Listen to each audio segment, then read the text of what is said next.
Hello friends, आप सभी का स्वागत है स्टडी विथ विकास में। फ्रेंड्स, आज हम लोग करने वाले हैं झारखंड का जनजातीय विद्रोह, जिसमें हम लोग देखेंगे कि सर्वप्रथम किस तरह से कंपनी के द्वारा जनजातियों पर शासन किया करते थे और किस तरह से विद्रोह स्टार्ट हुआ था, कहाँ से इसकी शुरुआत हुई थी।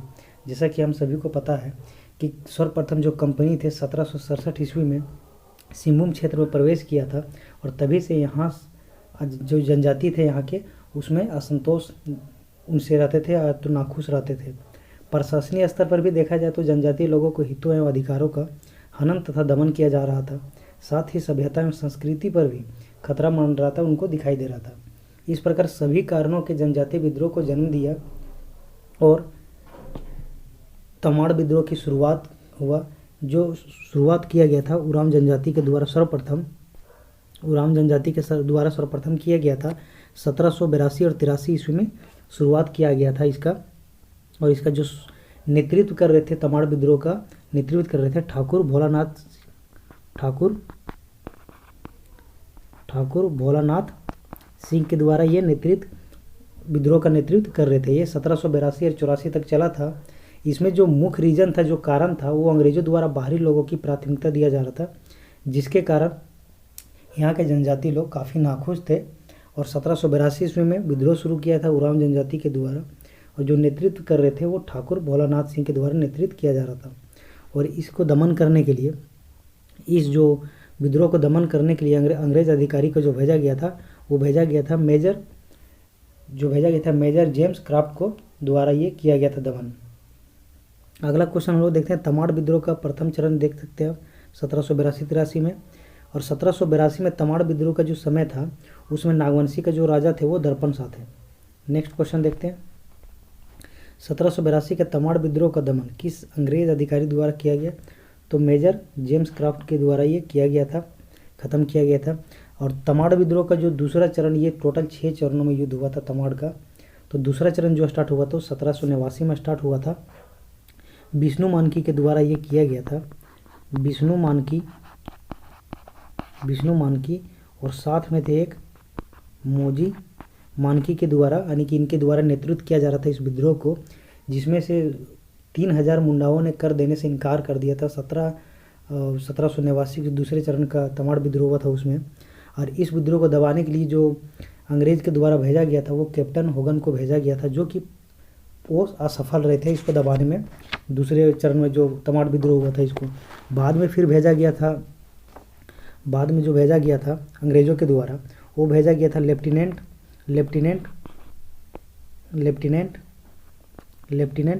कूपर को भेजा गया था, जिसके द्वारा इस विद्रोह को दमन यानी कि दबा दिया गया। और तमाड़ विद्रोह इसके बाद 4 वर्षों तक शांत रहा। इसके बाद 4 वर्षों तक विद्रोह नहीं हुआ। इसके बाद फिर से स्टार्ट हो गई।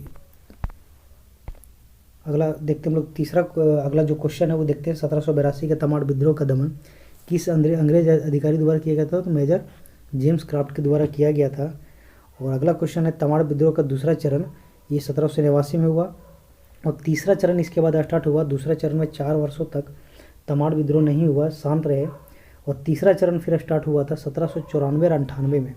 1794 और 98 में स्टार्ट हो गया था तीसरा तमाड़ विद्रोह का तीसरा चरण स्टार्ट हो गया था, जो कि इस जो डेट था इसका वो नवंबर था 1794 से।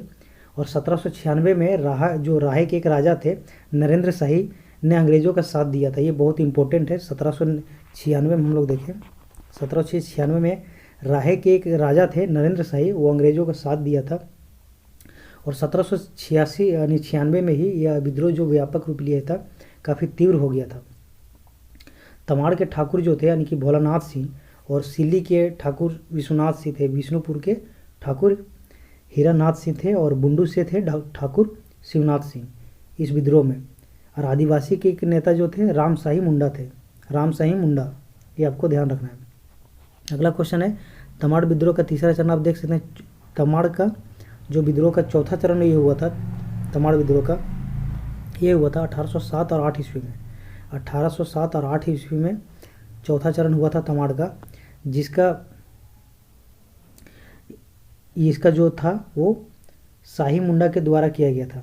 ठीक है, शाही मुंडाओं के द्वारा किया गया था, जिसका जो दमन अंग्रेज अधिकारी किया था चौथा तमाड़ विद्रोह का, वो थे कैप्टन रफसीज। कैप्टन रफसीज के द्वारा ये किया गया था चौथा। अगला देखते हैं हम लोग। अगला है चेरो विद्रोह की शुरुआत कब हुई थी। ये चेरो विद्रोह हम लोग नेक्स्ट है कि चेरो विद्रोह की शुरुआत कब हुई थी। तो चेरो विद्रोह की शुरुआत हुआ था 1770 और 71 ईस्वी में। 1770 और 71 ईस्वी में चेरो विद्रोह की शुरुआत किया गया था। इसका जो नेता थे, जो इसके द्वारा ये नेतृत्व किया जा रहा था चेरो विद्रोह का, वो थे चित्रजीत राय। इनके द्वारा ये विद्रोह नेतृत्व किया जा रहा था चेरो विद्रोह। और इनके एक दीवान थे जयनाथ सिंह, जो इनके साथ मिलके काम करते थे। यहाँ लिखा हुआ भी चेरो विद्रोह में चित्रजीत राय ने अपने किस दीवान का साथ प्राप्त किया था, तो जयनाथ सिंह का साथ प्राप्त किया था। और इस विद्रोह को दमन के लिए जिसको भेजा गया था अंग्रेज अधिकारी को जेकब केमिक थे। जेकब केमिक के द्वारा इस विद्रोह का दमन किया गया था। अगला है चेरो विद्रोह के दूसरे चरण की शुरुआत हुआ था तो 1800 से 1819 में दूसरा जो इसका चरण स्टार्ट हुआ था चेरो विद्रोह का, जिसका नेतृत्व भूखन सिंह के द्वारा किया गया था। भूखन सिंह के द्वारा इसका नेतृत्व किया गया था। अगला क्वेश्चन देखते हैं। चेरो विद्रोह के नेता भूखन सिंह को किस वर्ष फांसी दे दी गई थी। तो इसको 1802 ईस्वी में फांसी दे दिया गया था। 1802 ईस्वी में जो भूखन सिंह को फांसी दे दिया गया था। इनको जो गिरफ्तार किए थे कर्नल जोन्स के द्वारा इनको गिरफ्तार किया गया था। कर्नल जोन्स के द्वारा इनको गिरफ्तार किया गया था। 1802 ईस्वी में इनको फांसी दिया गया था। और इस विद्रोह का जो कारण था दूसरे चरण का, वो था कि अधिक कर वसूली तथा पट्टों के पुनः अधिग्रहण के खिलाफ चेरों में असंतोषजनक की भावना था। इसी के कारण ये दूसरा चरण स्टार्ट हुआ था 1800 से 1819 के बीच में। अगला क्वेश्चन है चेरो विद्रोह के पूरी तरह समाप्त करने हेतु किस वर्ष जमींदारी पुलिस बल का एक गठन किया गया था। चेरो विद्रोह को पूरी तरह से समाप्त करने के लिए 1809 ईस्वी में। ये आपको ध्यान रखना है। अगला क्वेश्चन है अंग्रेजों ने 1813 ईस्वी में किस चेरो राजा द्वारा बकाये चुकाने में असमर्थता के कारण उसके राज्य की नीलामी कर दिया गया था। तो चूड़ामन राय को कर ना देने की वजह से इसके जो राज्य था वो नीलामी कर दिया गया था अंग्रेजों के द्वारा। और किसको नीलाम कर दिया गया था, तो 1815 में 1815 ईस्वी में घनश्याम सिंह को अंग्रेजों ने बेच दिया था। 1815 में चूड़ामन द्वारा इसको जो था उसको नीलामी कर दिया गया था उनका राज्य को। घनश्याम सिंह को 1815 में बेच दिया गया था। अगला क्वेश्चन है भारदेव के राजा घनश्याम सिंह, ये जो थे ये भारदेव के राजा थे सिंह और घनश्याम सिंह, और ब्रिटिश कंपनी के विरुद्ध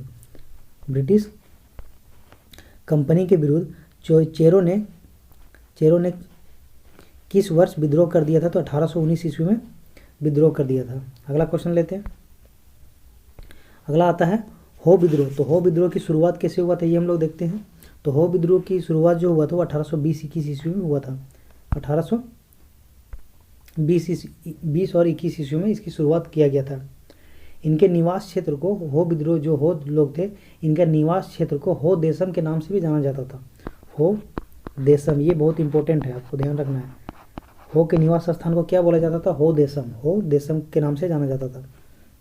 अगला क्वेश्चन है हो विद्रोह किसके विरुद्ध किया गया था, तो ये पोरहाट के राजा के विरुद्ध किया गया था।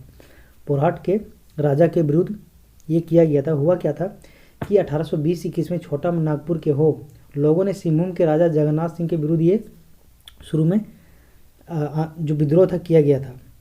मेजर जो रफसेज थे, इन लोगों को अपने कई स्वार्थों में प्रयोग किया करते थे और इन्हें झूठे आश्वासन देकर बेवकूफ़ी बनाते थे।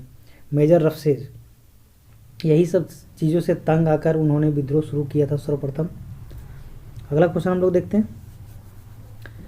हो विद्रोह की पूर्व हो देशम में पोरहाट के राजा के साथ किस अंग्रेज अधिकारी के नेतृत्व में अंग्रेजी सेना ने प्रवेश किया था, तो मेजर रफसेज। कौन, मेजर रफसेज। अगला क्वेश्चन लेते हैं। हो विद्रोह किस क्षेत्र में हुआ था, ये चाईबासा क्षेत्र में हुआ था। हो विद्रोह जो हुआ था वो चाईबासा क्षेत्र में हुआ था। चाईबासा अभी आपको पड़ेगा पश्चिमी सिंहभूम में है चाईबासा।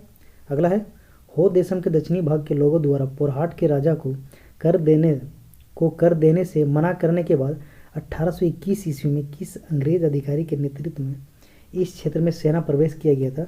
तो कर्नल रिचर्ड के द्वारा यह यहाँ पर सेना प्रवेश किया गया था। ये आपको ध्यान रखना है। अगला है हो देशम के दक्षिणी भाग के लोगों ने, जो हो देशम थे, जहाँ हो देशम बोला जाता है, जहाँ हो लोग को निवास स्थान है, वो दक्षिणी भाग के लोगों ने अंग्रेजों से पराजित होने के बाद जमींदारों के प्रति कितना देन जो कर था वो देना स्वीकार किया गया था। इस विद्रोह में वो हार गए थे, उसके बाद जो कर देना स्वीकार किया गया था वो 8 आना कर दे देना स्वीकार किया था। अगला हम लोग देखते हैं। अगला है कोल विद्रोह। कोल विद्रोह झारखंड का प्रथम सुसंगठित तथा व्यापक जनजातीय विद्रोह ये था। कोल विद्रोह ये आपको ध्यान रखना है। झारखंड का प्रथम सुसंगठित तथा व्यापक जनजातीय विद्रोह के नाम से ये जाना जाता है। कौन? तो कोल विद्रोह। यह जो विद्रोह था वो छोटा नागपुर, पलामू, सिंहभूम और मानभूम की कई जनजातियों का संयुक्त विद्रोह था, जो अंग्रेजों के बढ़ते हस्तक्षेप को शोषण के खिलाफ उपजा था। अगला क्वेश्चन देखते हैं। पदचुई क्या है? तो पदचुई आपको बता दें कि अंग्रेजों द्वारा हड़िया पर लगाया गया कर है। हड़िया एक पेय पदार्थ है। हड़िया जो है ये एक पेय पदार्थ है जो कि चावल से बनाया जाता है। अगला है कोल विद्रोह के प्रारंभ होने से पूर्व किस व्यक्ति के जमीन यानी जमीनों को छीनकर सिखों को दे दी गई थी? तो बिरसा मानकी की जमीन को छीनकर सिखों को दे दी गई थी। अगला क्वेश्चन देखते हैं। सिंगराई मानकी एवं सुरगा मुंडा के नेतृत्व में हमले की योजना बनाने हेतु तमाड़ के किस गांव में सभा का आयोजन किया गया था? तो एक लंका गांव है जहां इसका आयोजन किया गया था। लंका गांव में इसका आयोजन किया गया था। अगला है किस क्षेत्र में कोल विद्रोह का तीव्रता से प्रसार हो गया था, बहुत तेजी से फैला था? तो पलामू, मानभूम और छोटा नागपुर खास में काफ़ी तेजी से फैला था। अगला क्वेश्चन है कोल विद्रोह को किस जनजातीय समाज के व्यापक समर्थन मिला था? तो मुंडा, चेरो और खरावार का काफ़ी समर्थन मिला था कोल विद्रोह में। अगला क्वेश्चन हम लोग लेते हैं। कोल विद्रोह के दौरान प्रतीक चिन्ह के रूप में किसका प्रयोग किया गया था? तो इसमें तीर का प्रयोग जो है प्रतीक चिन्ह के रूप में किया गया था। तीर का चिन्ह को जो प्रतीक चिन्ह के तौर पे ये किया गया था। अगला हम लोग देखते हैं। किस अंग्रेज अधिकारी को कोल विद्रोह के प्रमुख नेता बुद्धू भगत को मारा गया था? तो के इम्पे के द्वारा ये मारा गया था। क्या? के इम्पा के द्वारा मारा गया था। अब बुद्धू भगत ये कहाँ के निवासी था? बुद्धू भगत अगर देखें हम लोग तो ये सिल्ली के निवासी थे। कहाँ के थे? ये सिल्ली के निवासी थे। ये आपको ध्यान रखना है। अगला है पितोरिया के किस राजा ने कोल विद्रोह को दबाने में अंग्रेजों की मदद की थी? तो जगतपाल सिंह। जगतपाल सिंह जो थे वो पिठोरिया के राजा थे। क्यों थे? यहाँ ठा होगा। पिठोरिया के राजा थे जो कोल विद्रोह दबाने में क्या किए थे? तो अंग्रेजों की मदद किया गया, इनके द्वारा जो था मदद किया गया था अंग्रेजों के साथ मिलकर इस विद्रोह को दबाने के लिए, जिससे खुश होकर गवर्नर जनरल विलियम बेटिंग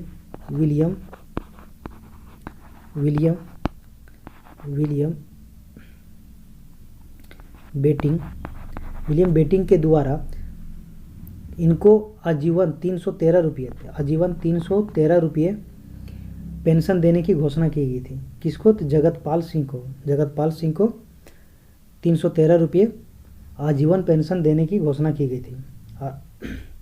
अगला है किस वर्ष सिंगराय मानकी एवं सुरगा मुंडा द्वारा आत्मसमर्पण किया गया, जिसके परिणाम स्वरूप कोल विद्रोह कमजोर पड़ गया था? 1832 ईस्वी में इनके द्वारा समर्पण कर दिया गया था। सिंगराई मानकी और सुरगा मुंडा के द्वारा आत्मसमर्पण कर दिया गया था। कोल विद्रोह के जो परिणाम था उसको दक्षिण पश्चिमी सीमा में जो एजेंसी था उसका गठन 1833 में किया गया था। आपको ध्यान रखना है कि कोल विद्रोह के जो परिणाम स्वरूप जो था दक्षिण पश्चिमी सीमा एजेंसी, उसका गठन 1833 में किया गया था और इसका जो एजेंट बनाया गया था वो एजेंट बनाया गया था विल्कन्स को। किसको? विलिकन्सन को इसका एजेंट बनाया गया था। ये आपको ध्यान रखना है। कोल विद्रोह के परिणाम स्वरूप दक्षिणी सीमा पर एजेंसी का गठन किया गया था। ये 1833 में किया गया था, जैसा कि आप यहाँ देख सकते हैं।